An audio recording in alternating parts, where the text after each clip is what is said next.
শিক্ষার্থী বন্ধুরা, আশা রাখি যে যেখানে আছো ভালো আছো। ডাটা স্ট্রাকচার অ্যান্ড অ্যালগোরিদম সাবজেক্টের 11তম লেকচারে চ্যাপ্টার 9-এ তোমাদের সবাইকে স্বাগত। আর এই কোভিড-19 এ সবাই সুস্থ আছো এই কামনা করে আমি আমার লেকচার আজকে শুরু করছি। আমি Mohammad Sakhawat Hossain, chief instructor computer, Khulna polytechnic institute, Khulna. আজকে তোমাদের ডাটা স্ট্রাকচার অ্যালগোরিদমের 11তম লেকচারে চ্যাপ্টার 9-এর সর্টিং অধ্যায় আলোচনা করব। এই সর্টিং অধ্যায়ের ভিতরে আজকে বাবুল সর্ট এবং কুইক সর্ট সম্পর্কে তোমাদের বিস্তারিত আলোচনা করব। যাই হোক, শুরু করা যাক। সর্টিং কি জিনিস? সর্টিং আমরা ডাটা স্ট্রাকচারের যে অপারেশনগুলো করছিলাম সেখানে বেসিক যে 4টি অপারেশন ছিল: ইনসার্টিং, ট্র্যাভার্সিং, ডিলিটিং, সার্চিং, আর দুটো স্পেশাল অপারেশন ছিল সর্টিং এবং merging. Sorting is a process of ordering or placing a list of elements from a collection in some kind of order. তো সর্টিং এমন একটা পদ্ধতি যেখান থেকে কোনো লিস্টের যে ডাটাগুলো আছে সেটা অ্যাসেন্ডিং বা ডিসেন্ডিং অর্ডার অনুযায়ী সাজানোর প্রক্রিয়াটাকেই বলা হয় সর্টিং।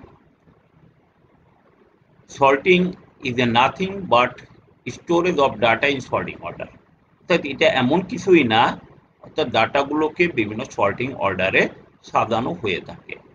সর্টিং এর জন্য লিখছি, sorting can be done in ascending and descending order. It arrange the data in a sequence which makes searching easier.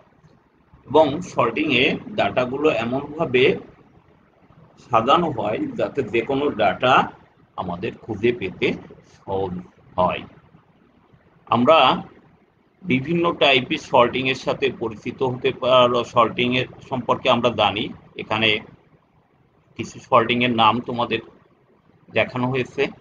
একটা হচ্ছে insertion sort, selection sort, quick sort, merge sort, heap sort, shell sort, bubble sort, comb sort, counting sort, bucket sort, radix sort. এর ভিতর থেকে তোমাদেরকে আজ আমি bubble sort এবং quick sort সম্পর্কে আলোচনা করব। আমি শুরুতেই বাবুল সর্ট সম্পর্কে আলোচনায় যাচ্ছি। বাবুল সর্ট খুবই সহজ একটা সর্টিং অ্যালগোরিদম। এই সর্টিং অ্যালগোরিদমের প্রতিটা, অর্থাৎ এক জোড়া ডাটার মধ্যে তুলনা করা হয় এবং তার মধ্যে একটা অর্ডার অনুযায়ী সেই ডাটাগুলোকে সোয়াপ করা হয়। সোয়াপ মানে স্থান বিনিময় করা হয়। আগেই বলছি, এই ডাটাগুলো এই সর্টিং অ্যালগোরিদমে প্রতি জোড়া ডাটার মধ্যে তুলনা করা হয় এবং সেই অর্ডার অনুযায়ী সেই ডাটাগুলোকে স্থান বিনিময় বা সোয়াপ করা হয়। এবং এই অ্যালগোরিদমটা যদি বৃহৎ কোনো ডাটা হয় তাহলে সেক্ষেত্রে এটা সুইটেবল হবে না। এর অ্যাভারেজ এবং রো স্টেজ complexity big O N square, where N in the number of items. আগেই বলছি, বাবুল সর্ট খুবই সিম্পল একটা অ্যালগোরিদম যেখানে ডাটাগুলো অ্যাসেন্ডিং বা ডিসেন্ডিং অর্ডারে সাজানো হয়ে থাকে এবং এখানে অ্যালগোরিদমের মেথডের মধ্যেই, অর্থাৎ প্রতি জোড়ার ডাটা মধ্যে কম্পেয়ার করা হয় এবং এর মধ্যে সর্টিং অর্ডার অনুযায়ী সেই ডাটাগুলোকে সোয়াপ করা হয় বা স্থান বিনিময় করা হয়। এই অ্যালগোরিদমের ডিসঅ্যাডভান্টেজের মধ্যে একটাই, এটা যদি বৃহৎ ডাটা হয়ে থাকে তাহলে এই অ্যালগোরিদমটা সেখানে সুইটেবল হবে না। যাই হোক, আমরা অ্যালগোরিদম মেথডটা আমরা দেখা যাক। আমি এখানে একটা আনসর্টেড অ্যারে তোমাদের দেখানো হয়েছে, যার অ্যারে অর্থাৎ এখানে 5টি ডাটা দিয়ে দেখানো হয়েছে। এই 5টি ডাটার এখন এখানে দেখো, তুমি দেখতেই পারছো এই অ্যারেটা আনসর্টেড অর্থাৎ সর্টেড অবস্থানে নাই। এখন এই অ্যারেটাকে আমরা অ্যাসেন্ডিং অর্ডারে সাজাবো, অর্থাৎ ছোট থেকে বড়। তাহলে বাবুল সর্ট টেকনিকে আমি এটা আলোচনা করব। আগে শুরুতেই বলে নিই, বাবুল শব্দের অর্থ বুদবুদ। যেমন কোনো একটা কুয়ার তলদেশ থেকে যদি কোনো বুদবুদ, ছোট একটা বুদবুদ যদি হয়, তাহলে যত উপরে ওঠে সেটা আরো বড় হতে হতে একসময় উপরে চলে আসে। এই বাবুল সর্ট মেথডটাও অনেকটা এরকম বুদবুদের মতো, অর্থাৎ এটা যে ডাটাগুলো এক একটা ফেজ অনুযায়ী কাজ করে এবং ফেজ অনুযায়ী কাজ করে ডাটাগুলো আস্তে আস্তে সর্টিং অবস্থায় চলে যায়। যাই হোক, এখন মেথডটা আলোচনা করি। আগেই শুরুতেই বলা হয়েছিল যে এটা এক জোড়া পেয়ার ডাটার মধ্যে তুলনা করা হয়। এ জায়গাও শুরুতে আমরা ফার্স্ট ফেজে আমরা 14 এবং 33 যে প্রথম দুটো ডাটা আছে, এই দুটো ডাটার মধ্যে আমি কম্পেয়ার করব। খেয়াল করে দেখো, একটু হাইলাইট করে এখানে দেখানো হয়েছে। আমি শুরুতেই 14 এবং 33-এর মধ্যে কম্পেয়ার করা আছে, একটু হাইলাইট করা আছে, দেখো তোমার ডাটাগুলো। এখানে 14 এবং 33-এর মধ্যে যদি প্রথম ডাটাটা যদি দ্বিতীয় ডাটাটা যদি প্রথম ডাটার চাইতে ছোট হয়, তাহলে তারা সোয়াপ হবে, অর্থাৎ স্থান বিনিময় হবে। আর যদি প্রথম ডাটা যদি দ্বিতীয় ডাটার চাইতে ছোট হয়, তাহলে কোনো সোয়াপ হবে না। এখানে 14 আর 33-এর মধ্যে দেখতেই পারছো 33 বড়, অতএব এখানে এই ডাটাটা সর্টেড অবস্থায় আছে, অর্থাৎ কোনো সোয়াপ হবে না। তাহলে 14 আর 14 প্রথম দুই ডাটার মধ্যে কোনো কম্পেয়ার হবে না। এরপর আবার দ্বিতীয় এবং তৃতীয় ডাটা খেয়াল করে দেখো, হাইলাইট করা আছে, 33 এবং 27 ডাটার মধ্যে কম্পেয়ার হচ্ছে। এখানে দেখো স্পষ্টই 33 27-এর চেয়ে বড়, অর্থাৎ 27 33 থেকে ছোট। তাহলে কি হবে? অবশ্যই এটা সোয়াপ হবে। তাহলে সোয়াপ হইলে 27 33-এর জায়গায় আসবে এবং 33 27-এর জায়গায় আসবে, জাস্ট লাইক 14 33 এবং 27-এর মধ্যে তোমার ডাটাগুলো সোয়াপ হবে। দেখো এর পরের স্লাইডে, তাহলে 27 এবং 20 অর্থাৎ 14-এর পরে 27 আছে এবং 33। এখন তাহলে কম্পেয়ার হবে কোনটা? 33 এবং 35। খেয়াল করে দেখো, 33 এবং 35 এই দুটো অলরেডি হাইলাইট করা আছে। 33 এবং 35 অলরেডি কিন্তু সর্টেড। যেহেতু তারা সর্টেড, অতএব এখানে কোনো সোয়াপ হবে না। তাহলে এরপরে আমার ডাটা সর্টিং হবে, ডাটা কম্পেয়ার হবে কোনটা? 35 এবং 10। তাহলে 35 এবং 10 এই দুটো ডাটার মধ্যে তুমি স্পষ্ট যে 10 35 থেকে ছোট, তারপরে অবশ্যই এটা সোয়াপ হবে। তাহলে সোয়াপ হলে তোমার 35 এবং 10-এর মধ্যে ডাটা সোয়াপ হবে। সোয়াপ হলেই তোমার আর একটা কালার দিয়ে দেখানো হয়েছে যে এই দুটো ডাটা সোয়াপ হচ্ছে। তাহলে দেখো, তোমার সোয়াপ হলে তাহলে কি হবে? 10 এবং 35 অলরেডি স্থান বিনিময় করে এই ডাটার অ্যারের লোকেশনটা এই অবস্থানে আছে এবং এটাই তোমার ফার্স্ট ফেজ, অর্থাৎ 1 নম্বর ফেজ। যে তুমি এখানে স্পষ্ট করে দেখতে পাবে তোমরা যে অলরেডি 35 সর্ববৃহত্তম ডাটা এবং অ্যারের লাস্ট লোকেশনে অলরেডি চলে গেছে। তাহলে প্রথম ফেজ এখানেই শেষ। এখন দ্বিতীয় ফেজ আবার শুরু হবে আগের মতোই। প্রথম দুটো ডাটা কম্পেয়ার হবে, তারপরে দ্বিতীয় তৃতীয় এবং এরপরে তৃতীয় চতুর্থ, এবং শেষের ডাটা কম্পেয়ার না করলেও চলবে, কারণ অলরেডি এই ডাটাটা তোমার সর্বোচ্চ বৃহত্তম ডাটাটি অলরেডি চলে অ্যারের লাস্ট লোকেশনে চলে গেছে। যেরকম ওয়ার মধ্যে ছোট একটা আর বুদবুদ যেমন উপরে উঠে আসলে বড় হয়ে যায়, ঠিক তেমনি এই অ্যারেটার নামকরণও সেইভাবে, যে এই সর্টিং মেথডের নামকরণটাও সেরকম, বাবুল অর্থাৎ বৃহত্তম ডাটাটি অলরেডি সর্টেড। এবং এইভাবে যদি আমি অগ্রসর হতে থাকি, তাহলে দ্বিতীয় বৃহত্তম ডাটা যেমন ছিল 33 অলরেডি সর্টেড অবস্থানে চলে আসবে দ্বিতীয় বৃহত্তম। একইভাবে তৃতীয় বৃহত্তম ডাটাও চলে আসবে এবং লাস্টে চতুর্থ বৃহত্তম ডাটাও চলে আসবে এবং ফাইনালি অ্যারেটা এরকম সর্টেড অবস্থায় থাকবে। এবং অলরেডি তুমি দেখতে পারছো যে আমার 5টি ডাটা যদি হয়ে থাকে তাহলে আমার টোটাল ফেজ হবে 4টা, 1 2 3 4টে ফেজ হবে। অলরেডি সর্বোচ্চ 4টি ফেজে আমার ডাটাগুলো সর্টিং হয়ে যাবে, অর্থাৎ n সংখ্যক ডাটা যদি থাকে তাহলে n-1 সংখ্যক ডাটা সর্টিং ডাটার ফেজ হবে। এবং প্রতিটা ফেজে ডাটার কম্পেয়ারও এরকম আসছে, প্রথমবার n-1 সংখ্যক বার, দ্বিতীয়টা n-2 সংখ্যক বার, তৃতীয়টা n-3 সংখ্যক বার, চতুর্থটা n-4 সংখ্যক বার, এভাবে ডাটা কম্পেয়ার হতে থাকবে। এবং তুমি খেয়াল করে দেখো, আমি যদি আরো একটু ব্যাক ট্র্যাকিং যাই, যে ব্যাকটের প্রথমে 14 আর 27 কম্পেয়ার হবে, 14 আর 27 আজ কম্পেয়ার, 14 আর 33 কম্পেয়ার হবে। এখান থেকে যেহেতু সল্টেড অবস্থায় আছে কোনো কম্পেয়ার সব হবে না। এরপরে 33 এবং 27 কম্পেয়ার হচ্ছে এবং এর মধ্যে 27 ছোট থাকার জন্য 27 আর 33 কম্পেয়ার সোয়াপ হবে। সোয়াপ হয়ে অলরেডি 20 সোয়াপ হচ্ছে। সোয়াপ হওয়ার পরে তোমার 27 জায়গায় আসবে এবং এরপরে 33 আর 35 এর মধ্যে কম্পেয়ার হবে। কম্পেয়ারের মধ্যে যেহেতু অলরেডি ডাটা শর্টেড, এটা কোনো সোয়াপ হবে না।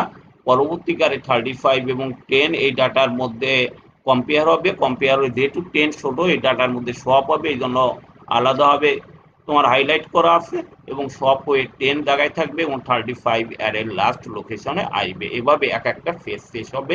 আবার পুনরায় প্রথম থেকে একইভাবে এটা পুনরাবৃত্তি করলে দ্বিতীয় বৃহত্তম ডাটা এরকম সর্টেড হয়ে যাবে, তারপর তৃতীয়, তারপর চৌথ, এভাবে ফাইনালি যে ডাটাটা আমরা পাবো সেটা অলরেডি সর্টেড অবস্থায় পেয়ে যাব। আমি যদি এটাকে যদি এভাবেও আমি দেখাইতে পারি, এটা ফার্স্ট ফেজ, এটা সেকেন্ড ফেজ, এটা থার্ড ফেজ। খেয়াল করে দেখো, এখানেও আমি একটা উদাহরণ দিয়ে দেখানো হয়েছে 5 এবং 1, যেহেতু 1 ছোট অতএব হচ্ছে এই দুটো সোয়াপ হচ্ছে, এই জন্য লেখা হচ্ছে সোয়াপিং। এরপরে দেখো দ্বিতীয় এবং তৃতীয় ডাটা, অলরেডি তৃতীয় ডাটাটি ছোট অতএব আবার এটা সোয়াপ হবে।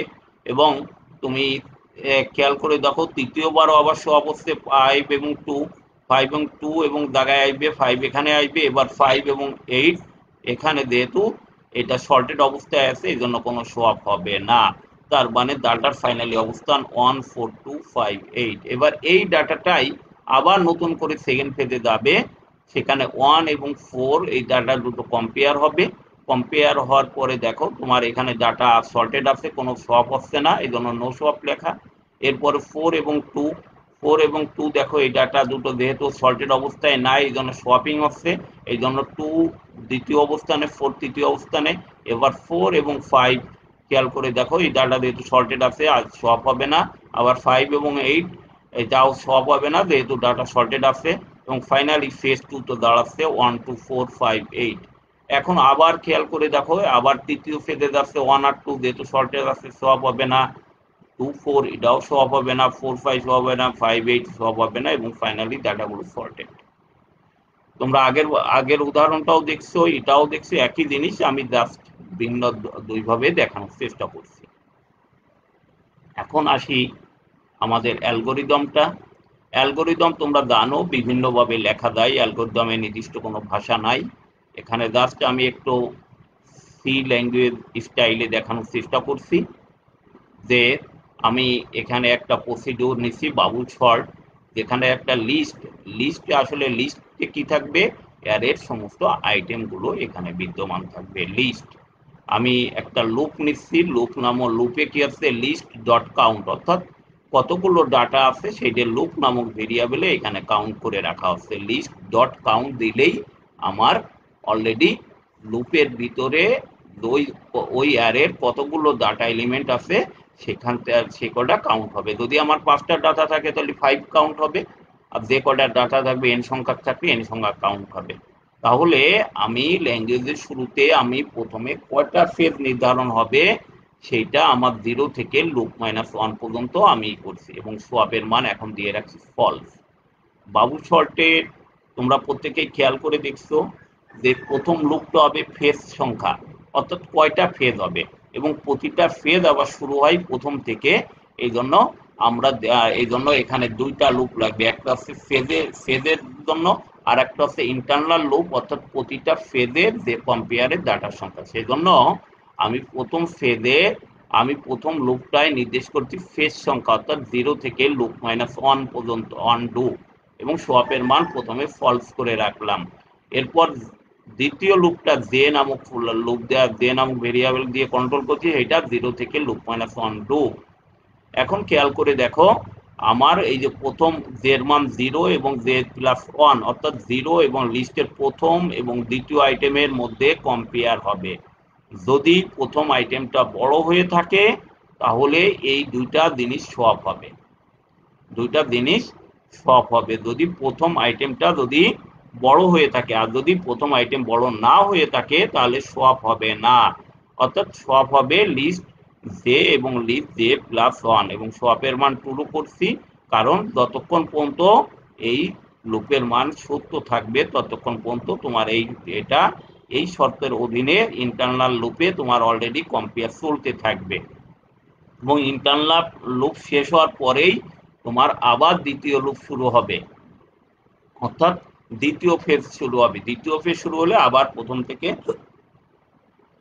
ডাটা এই শর্তাধীনে কম্পেয়ার হতে থাকবে, এবং এইভাবে কম্পেয়ার হতে হতে একসময় লুপ থেকে বেরিয়ে যাবে। যদি কোনো ডাটা যদি না হয়, অর্থাৎ এখনো তোমার এখান থেকে, তাহলে আমি আবারও বলি, তাহলে প্রথমে আমার প্রথম দুটো ডাটা এই ইন্টারনাল লুপের মধ্যে কম্পেয়ার হবে, সোয়াপ হলো, সোয়াপের মান ট্রু, অর্থাৎ এর থেকে বেরোলাম। এই লুপ থেকে প্রথম ইন্টারনাল লুপ থেকে বেরোবে।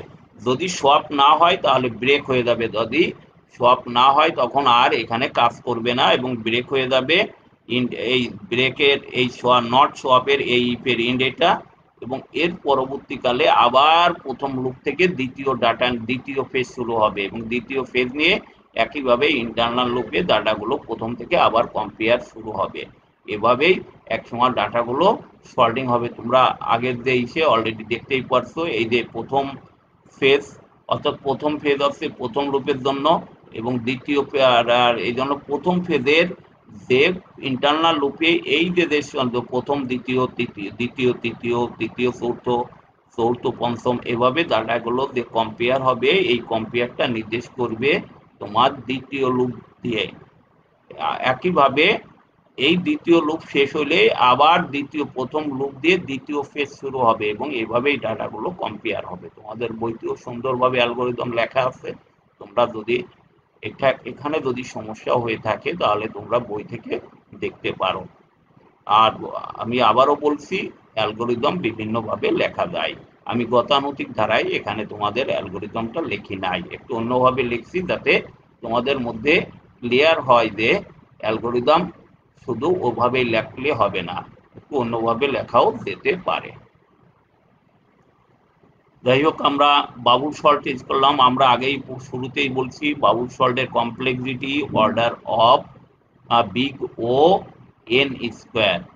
আমরা দ্বিতীয় সল্টিংটা আজকে আলোচনা করব। দ্বিতীয় সল্টিংটা হচ্ছে কুইক সল্ট, এবং কুইক সল্টটা তোমাদের জন্য একটু জটিল হইতে পারে, তবে কুইক সল্টের কিছু সুবিধা আছে এবং কিছু অসুবিধাও আছে।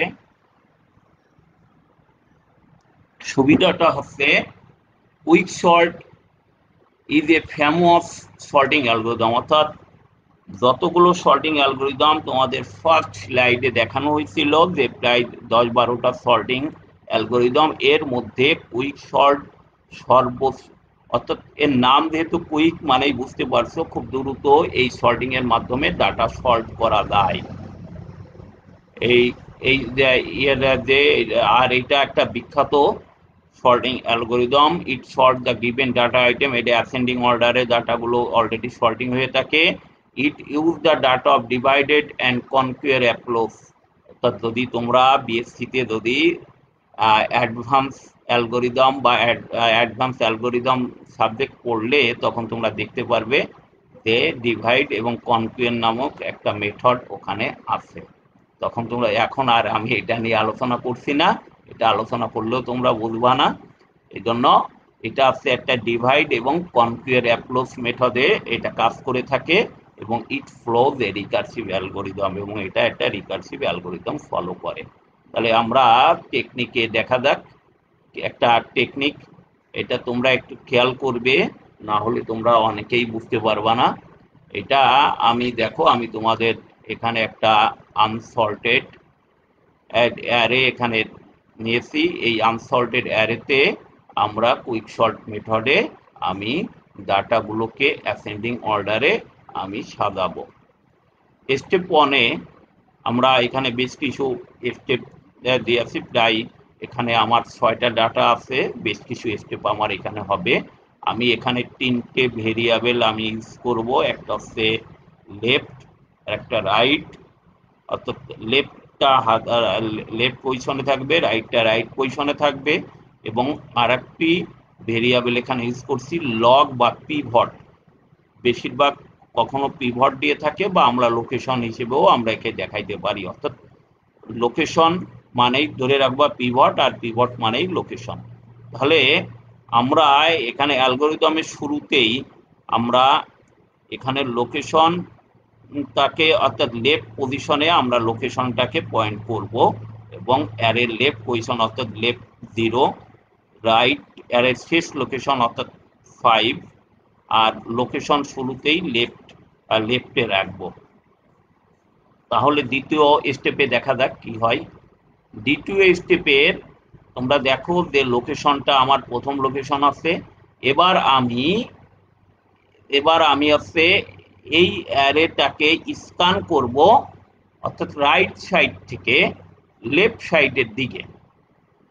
আবারও প্রত্যেকে খেয়াল করো, আমি যে রাইট ছিল 5 নম্বর পজিশনে, শেষ পজিশনে, আমি সেখান থেকে এই অ্যারেটাকে স্ক্যান করব লেফটের দিকে, রাইট সাইড থেকে লেফটের দিকে, অর্থাৎ লাস্ট থেকে লেফটের দিকে আসবে স্ক্যান করতে করতে, এবং রাইট সাইড রাইটের শুরু থেকে।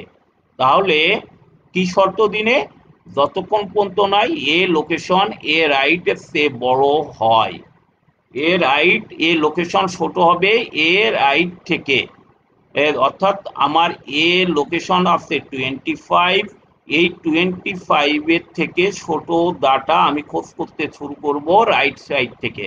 তাহলে প্রথমেই দেখো আমার প্রথম ডাটাটা আছে, এখানে প্রথম ডাটাটা আছে 28, যেটা সাধারণত 25 চেয়ে বড়। তাহলে কি করব, আমার রাইট লোকেশন 1 কমিয়ে আনবো, অর্থাৎ A4 পজিশনে রাইট আনবো। A4 পজিশনে আছে ডাটা 20, আর প্রথম ডাটা আছে 25। তার শর্ত আমার আছে 25, কতক্ষণ সার্চ করব, 25 থেকে ছোট ডাটা যতক্ষণ, আর 25 থেকে বড় হবে ডাটা ততক্ষণ।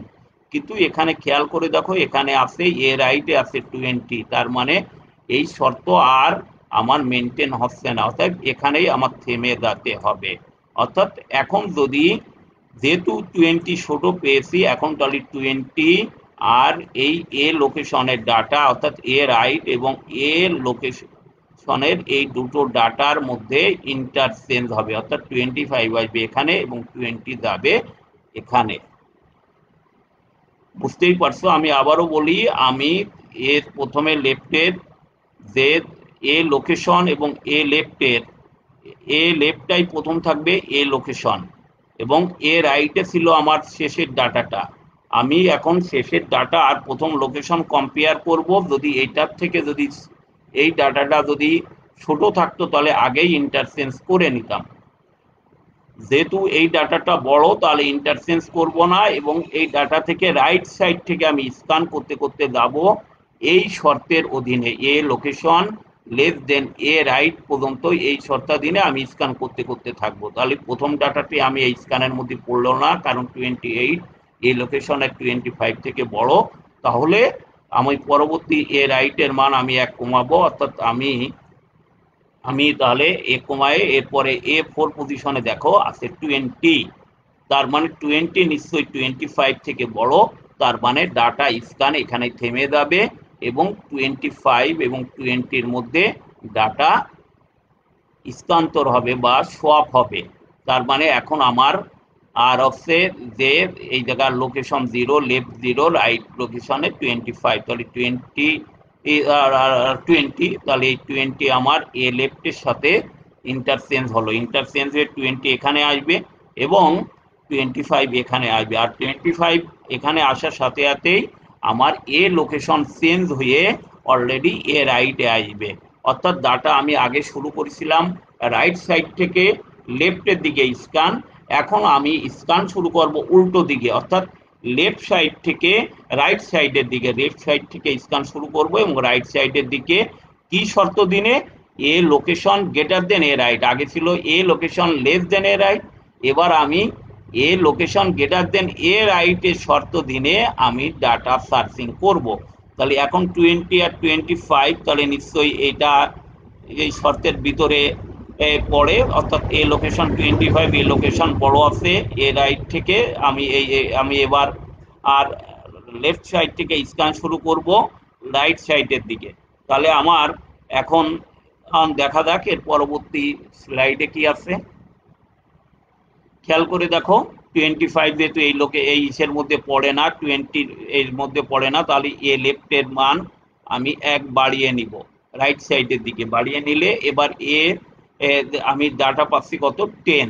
খেয়াল করে দেখো 10 নিশ্চয়ই এর থেকে এ লেফটের থেকে, অর্থাৎ এ লোকেশনের মান এখন 25 নিশ্চয়ই এ লেফটে আছে 10, তার মানে এই শর্তেও এখানে অ্যাপ্লাই হচ্ছে, অ্যাপ্লাই হলে তাহলে কি হবে, ডাটা আরো স্ক্যান হবে, অর্থাৎ লেফটের মান 1 আরো বৃদ্ধি পাবে, বৃদ্ধি পাওয়া মানে রাইটের দিকে সরে যাবে, রাইটের দিকে সরে গেলে লেফটের মান হবে এখন হচ্ছে এ টু দেখো পরবর্তী স্টেপে এ টুর মান কত এখন 30, নিশ্চয়ই এই শর্ত আর এখানে মেনটেন করছে না, অর্থাৎ এ লোকেশনের থেকে এ লেফট বড় হয়ে যাচ্ছে, তার মানে স্ক্যান থেমে যাচ্ছে, এ লেফটের থেকে স্ক্যান থেমে আছে। আমি আবারও বলি তোমাদের, আমি একবার প্রথম শুরুতেই রাইট সাইড থেকে আমি স্ক্যান শুরু করব লেফটের দিকে, যদি যতক্ষণ পর্যন্ত না এ লোকেশনের চেয়ে ডাটা বড় না পাই, আর এর পরবর্তীতে আবার শুরু করব, অর্থাৎ যখনই আমি রাইট সাইড থেকে স্ক্যান করব আমার লোকেশনটা থাকবে লেফটে এবং ওই লোকেশনের ডাটার সাথে আমি রাইট সাইড থেকে কম্পেয়ার করতে করতে আসবো যে ওর সাইডে বড় কোনো ডাটা পাই কিনা, ওর থেকে ছোট কোনো ডাটা পাই কিনা, যদি ছোট ডাটা পাই স্ক্যান থেমে যাবে এবং ওই দুটো ডাটা আমরা ইন্টারচেঞ্জ করব, আর ডাটা ইন্টারচেঞ্জ করার সাথে সাথেই আমার লোকেশন আবার বিপরীত পজিশনে যাবে, অর্থাৎ এ রাইট পজিশনে যাবে, এ রাইট পজিশনে লোকেশন হওয়ার পরে আমরা এ লেফট থেকে আবার ডাটাগুলো আমরা স্ক্যান করা শুরু করব রাইটের দিকে, তার বিপরীত শর্ত অনুযায়ী, অর্থাৎ এ লোকেশনের চেয়ে কোনো ছোট কোনো ডাটা পাই কিনা, যতক্ষণ না পাই লেফটের মান এক এক করে রাইটের দিকে বাড়াইতে থাকবো, এবং যখনই আমি ডাটা বড় ডাটা পেয়ে যাব, বড় ডাটা পেয়ে যাব তখনই আমার স্ক্যান থেমে যাবে, অর্থাৎ যেমন এখানে আমি পেয়ে গেছি 30 নিশ্চয়ই 25 এর চেয়ে বড়, অর্থাৎ 25 এবং 30 এখন ইন্টারচেঞ্জ হবে, অর্থাৎ 30 যাবে 25 এর কাছে, 25 আসবে 30 এর দিকে, তাহলে এই ডাটাটা ইন্টারচেঞ্জ হবে এবং লোকেশন এর পরবর্তীকে লেফটে চলে আসবে। খেয়াল করে দেখো 6 নম্বর স্টেপে তোমার লোকেশন চলে আসছে এ লেফটে এবং এখানে অলরেডি 20 ডাটা চলে আসছে এবং 30 দেখো 20 এ রাইটে চলে যাবে 30 ডাটাটা, অর্থাৎ A4, অর্থাৎ লেফট এখন 2, রাইটের মান 4, লোকেশন চলে আসবে এ লেফট। তাহলে এবার আমি কোন দিক থেকে স্ক্যান শুরু করব, রাইট থেকে স্ক্যান শুরু করব, এর থেকে কোনো ছোট ডাটা পাই কি না, অর্থাৎ 25 এর চেয়ে ছোট কোনো ডাটা আমি লেফটের থেকে পাই কিনা, লেফট সাইড থেকে আমি স্ক্যান শুরু করব, রাইট সাইড থেকে স্ক্যান শুরু করব লেফটের দিকে। দেখো খেয়াল করে এখন অলরেডি আমি রাইটের পজিশন সাইড, এরপরে আমি স্ক্যান শুরু করব, অর্থাৎ রাইটের পজিশন 1 কমালাম 20, অর্থাৎ রাইট এখন আসছে রাইট এখন 3 এবং এ 3 ডাটা আসছে 25 নিশ্চয়ই এই শর্ত ফিল আপ করে না, অর্থাৎ এ লোকেশনের চেয়ে এ রাইটের মান ছোট, তার মানে স্ক্যান থেমে যাবে এবং লেফট আর আর অর্থাৎ এই দুটো ডাটা ইন্টারচেঞ্জ হবে, অর্থাৎ 15 আসবে 25 এর জায়গায়, 25 আসবে 15 জায়গা, অর্থাৎ আর সাথে সাথেই এই আমার লোকেশনও চেঞ্জ হয়ে রাইট পজিশনে আসবে। দেখো 8 নম্বর স্টেপে কি আছে, 8 নম্বর স্টেপে দেখো ওই যে আমার 15 এবং 25 ডাটা চেঞ্জ হয়েছে, লোকেশন 25 আসছে, এ রাইট ও 25 আসছে।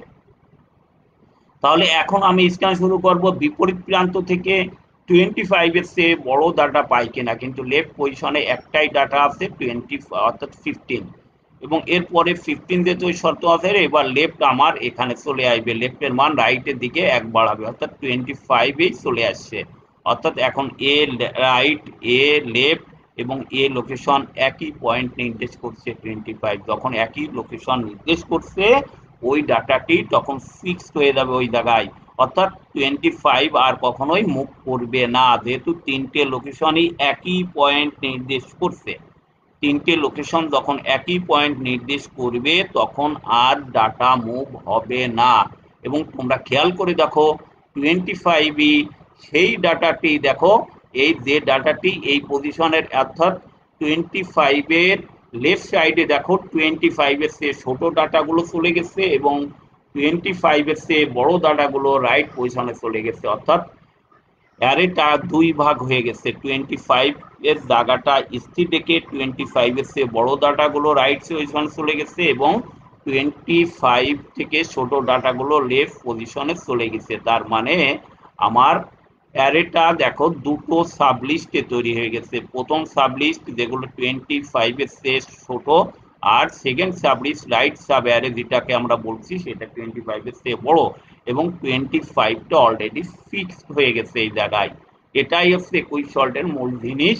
এখন আবার একইভাবে লেফট সাব অ্যারে এবং রাইট সাব অ্যারে একইভাবে আবার কম্পেয়ার করতে হবে, সেই পূর্বের স্টেপ 1 মেথড থেকে আবার শুরু করতে হবে এই দুটো সাব অ্যারেকে, এবং এভাবেই এক একটি স্থান ফিক্সড হয়ে যাবে।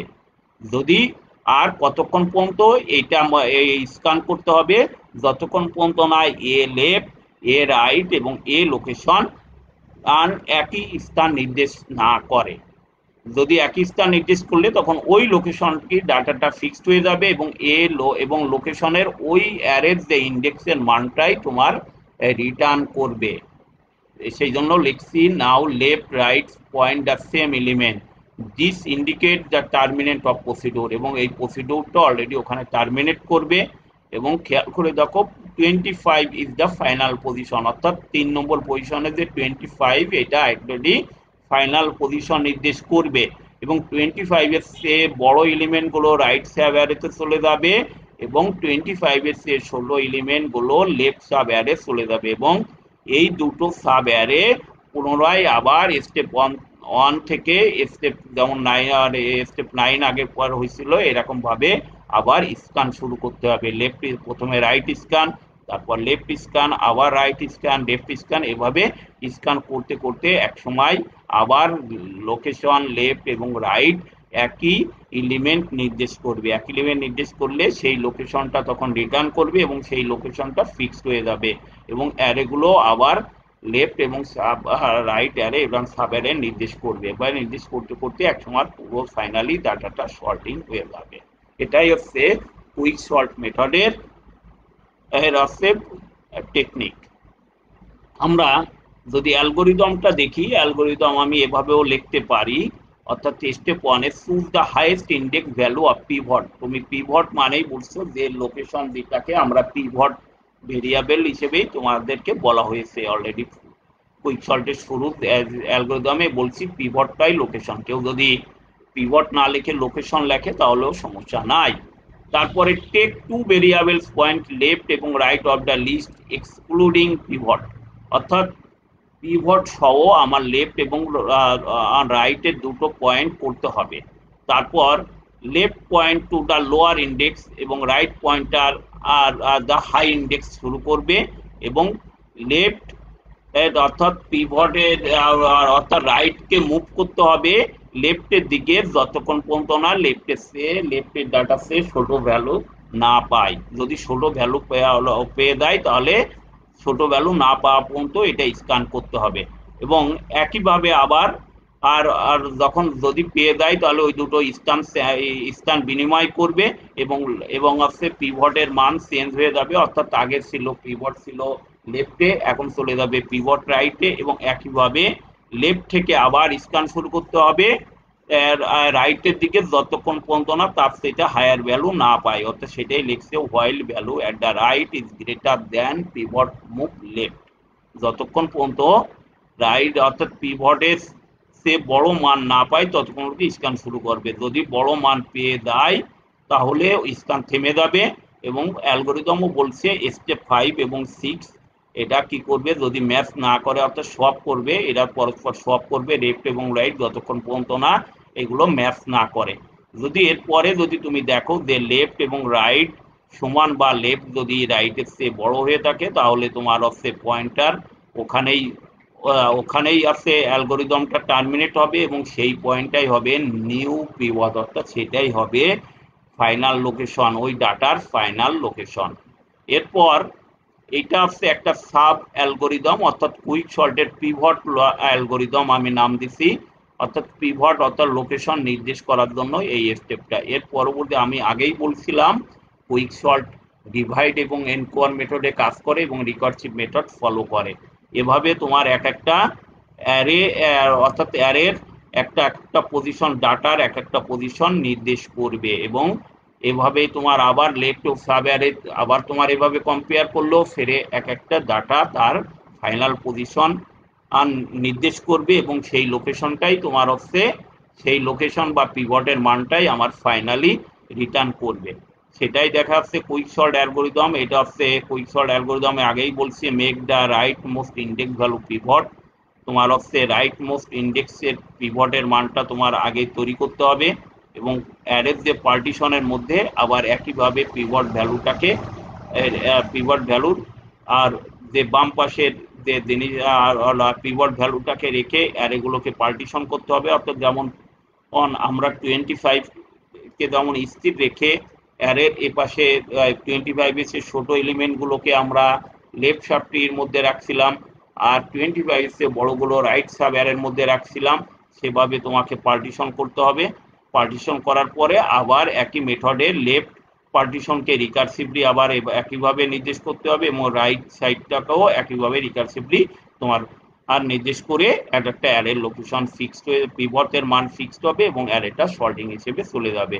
এবং এই কুইক সর্টটা তোমার যে কোনো ডাটার ক্ষেত্রে অর্থাৎ বড় বড় ডাটার ক্ষেত্রে কুইক সর্টটা খুবই উপযোগী সেজন্য, এবং যে কোনো অ্যারের যতগুলো সর্টিং অ্যালগোরিদম আছে তার মধ্যে সর্বদ্রুত কুইক সর্ট মেথডে ডাটা সার্চ করা যায়।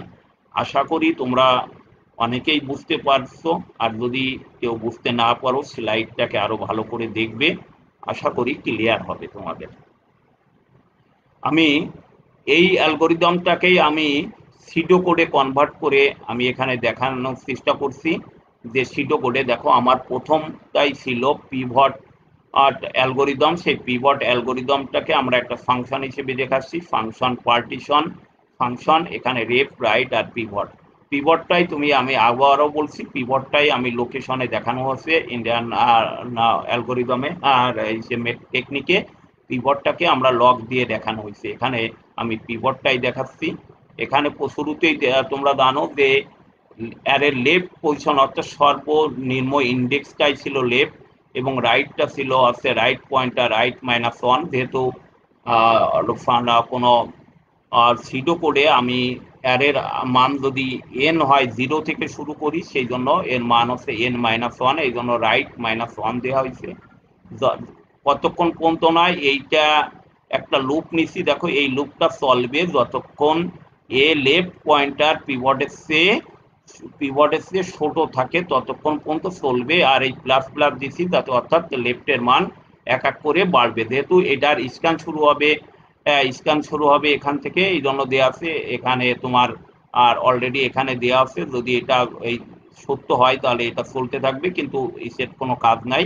একইভাবে রাইট সাইডটাও ওই একইভাবে রাইট পয়েন্টার গ্রেটার দেন 0 এবং রাইট পয়েন্টার হচ্ছে রাইট সাইড তোমার মাইনাস করতে করতে যাবে পিভটের সাইডে, এভাবে কাজ করবে। এবং যখন ফাইনালি যদি লেফট পয়েন্টার যদি রাইট পয়েন্টার চেয়ে বড় বা সমান হয় তাহলে এটি ব্রেক হবে। আর যদি সমান না হয় অর্থাৎ তাহলে কি হবে, এই লেফট এবং রাইট পয়েন্টার সোয়াপ হবে। তোমরা আমি যদি আবারও দেখাই, এখানে খেয়াল করে দেখো যে স্টেপ 2 তে দেখো রাইট সাইড থেকে অলরেডি 25 এসছে, 20 এলিমেন্ট আমি ছোট পেয়েছিলাম। এরপরে এই দুটো দেখো, এই দুটো কি হয়েছে, পরস্পর সোয়াপ হয়েছে, অর্থাৎ 20 আসছে এখানে এবং 25 এসছে। আর সোয়াপ হওয়ার সাথে সাথেই লোকেশনও নিউ লোকেশনে চলে যাবে। সেইটাই এখানে এখানে তোমাদের অ্যালগোরিদমে সেই জিনিসটাই আমি এখানে দেখাচ্ছি যে যদি এখানে হয়, যদি লেফট আর রাইট লেফট পয়েন্টার যদি রাইট পয়েন্টারের চেয়ে বড় বা সমান হয় তাহলে কোনো পয়েন্ট হবে না এবং ডাটাগুলো তখন হচ্ছে পরস্পর সোয়াপ হবে। এভাবেই তোমার হচ্ছে ডাটাটা অলরেডি লুপ থেকে বেরিয়ে যাবে এবং সোয়াপ লেফট পয়েন্টার এবং রাইট পয়েন্টার সোয়াপ হবে এবং রিটার্ন লেফট পয়েন্টার তোমার হচ্ছে রিটার্ন করবে। আর এরপরে দেখো মূল ফাংশনে অর্থাৎ সর্টিং যে প্রসিডিউরে, সেখানে এটা লিখছে লেফট মাইনাস রাইট যদি দুটো বিয়োগ করলে যদি 0 চেয়ে ছোট হয়, তার মানে অ্যারেতে যদি কোনো ডাটা এলিমেন্ট না থাকে 0 চেয়ে বড় বা ছোট বা সমান হইলে তাহলে রিটার্ন করবে। তার মানে অ্যারেতে কোনো ডাটা না থাকলে আমার সর্টিং করার প্রয়োজনই নাই। সেই জন্য এইটা রাখছি left minus right less then equal to 0 return else পিভটটা হচ্ছে প্রথমেই তুমি জানো যে এই লোকেশনটা ছিল হচ্ছে যে পিভটে এ রাইট, এবং এরপরে পার্টিশন অ্যালগোরিদমকে কল করা হয়েছে, সেখান থেকে পিভটের ফাইনাল মান নির্দেশ করবে। পিভটের মান যা নির্দেশ করবে তাহলে কুইক সর্টের ভিতরে আমি এখানে রিকার্সিভলি কল করছি, অর্থাৎ লেফট এবং পার্টিশন থেকে লেফট সাইডের মান হচ্ছে পার্টিশন থেকে 1 মাইনাস হবে, আর রাইট সাইডেরটা পার্টিশন প্লাস 1 থেকে রাইটের মধ্যে রাইট সাইডে অলরেডি রাইট সাইডে দুটো সাব অ্যারে ছিল, এটা লেফট সাব অ্যারে, এটা রাইট সাব অ্যারে, এভাবে তার মান নির্দেশ করবে এবং একইভাবে আবার এটা রিকার্সিভলি কল হবে। অলরেডি রিকার্সিভ অধ্যায় তোমাদের আলোচনা করা হয়েছে, তোমরা সেখান থেকে বুঝতেই পারছো। এভাবেই তোমার এই কুইক সল্ট অ্যালগোরিদমটা শেষ হবে। আর কুইক সল্ট অ্যালগোরিদমের অ্যাভারেজ মেথড এবং অ্যাভারেজ মেথডের complexity n log to n, big O log to n, আর যদি রোস্ট কেস হয় তাহলে big O n square. Big O এক্সটা হচ্ছে বেস্ট কেস এবং অ্যাভারেজ কেসে n log to n, যেহেতু অ্যারেটা সাব অ্যারে হিসেবে ভাগ হয়ে যায় এই জন্য এটা এখানে কমপ্লেক্সিটি কম আসবে। আর যদি রোস্ট কেস হয় তাহলে তোমার হচ্ছে সেই বাবুল সল্টের মতো big O n square complexity আসবে। আমি যদি অ্যাডভান্টেজ কি কুইক সল্ট অ্যালগোরিদমের অ্যাডভান্টেজ কি, আমি আগেই বলছি কুইক সল্ট এটা ইন প্লেস সল্ট, অর্থাৎ it requires no temporary memory, কোনো অস্থায়ী মেমোরি এখানে দরকার হয় না। এটা অন্যান্য অ্যালগোরিদম থেকে খুবই ফাস্ট। আর এখানে আরো অনেক সুবিধা আছে। Quick sort tend to make excellent uses of memory, অর্থাৎ এখানে ভার্চুয়াল মেমোরি বা ক্যাশ মেমোরি থেকে খুব এক্সিলেন্ট ভাবে ইউজ করা হয়। আর কুইক সল্ট আর easily parallelize due to divide and conquer nature, অর্থাৎ ডিভাইড এবং কোয়েন মেথড এর মতো এটা খুবই ইজিলি প্যারালাইজ করা যায়। আর ডিসঅ্যাডভান্টেজের মধ্যে আছে, যদি এটা রোস্ট কেস হয় তাহলে disadvantage big O N square, আর ওরা এটা বাবুল সল্টের মতো এত স্টেবল না, অর্থাৎ কুইক সল্ট মেথডে তোমার বুঝতে গেলে একটু মাথা খাটাইতে হয়, বাবুল সল্টের মতো অত ইজি নয়। এটাই হচ্ছে ডিসঅ্যাডভান্টেজ। আমি একেবারে এই লেকচারের শেষেই চলে আসছি। আমরা পরবর্তীতে চ্যাপ্টার 9-এর 12তম লেকচারে সম্ভবত আগামী আগস্ট মাসের 10 তারিখে তোমাদের সাথে আবার দেখা হবে, যদি সৃষ্টিকর্তা জীবিত রাখে। আমরা সেদিন আলোচনা করব সর্টিং এর ইনসার্শন সর্ট, সিলেকশন সর্ট এবং মার্জ সর্ট, এই তিনটে আলোচনা করব সামনের লেকচারে, যদি সম্ভবত 10 তারিখ পরে আগস্টে তোমাদের সাথে ওদিন দেখা হবে। পরিশেষে সবাই ভালো থেকো, সুস্থ থেকো এবং স্বাস্থ্যবিধি মেনে চলবে, এই প্রত্যাশা নিয়ে আমি আজ বিদায় নিচ্ছি। খুদা হাফেজ। থ্যাংক ইউ সবাইকে।